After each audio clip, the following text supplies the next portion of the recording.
বৃষ্টিও রহমত, ঠিক কিনা? বৃষ্টি পাঠায় কে? বৃষ্টির মালিক কে? বিশ্বনবী আকাশে মেঘ দেখলে বলতেন আল্লাহুম্মা সাইয়্যিবান নাফিআন, হে আল্লাহ তুমি ভালো বৃষ্টি দাও। কেননা এই বৃষ্টি দিয়েও আল্লাহ অনেক জাতিকে ধ্বংস করেছে। বৃষ্টি দিয়ে মানে অতি বৃষ্টি দিয়ে আল্লাহ বন্যা দিয়ে গোটা দুনিয়াটাকে ভাসিয়ে দিতে পারে কি পারে না? এজন্য মেঘ দেখলে এত আনন্দিত হয়ে যায়, বৃষ্টি দেখলে অনেকে গান বাজায়, আছে না নাই? এই বৃষ্টি ভেজা রাতে তুমি চলে যেও না, গান গায় না? না, আপনি আল্লাহর কাছে দোয়া করবেন আল্লাহুম্মা সাইয়্যিবান নাফিআন, আল্লাহ তুমি বরকতের বৃষ্টি দাও। আল্লাহুম্মা গাইসান মুগীসান মারিআন মুরিআন নাফিআন গায়রা দার।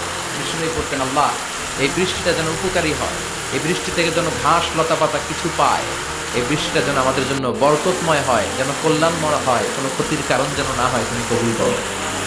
আবার বেশি বৃষ্টি হলে বিষ্ণুবী দোয়া করতেন আল্লাহুম্মা হাওয়ালাইনা ওয়ালা আলাইনা, আল্লাহ আমাদের এলাকায় আর বৃষ্টি দিও না, আমাদের চারিপাশে দাও। এই দোয়াগুলো করার দরকার আছে না নাই? আল্লাহ যা বৃষ্টি দিবে এটা যেন আমাদের কল্যাণ হয়, আমরা পড়ি আমিন।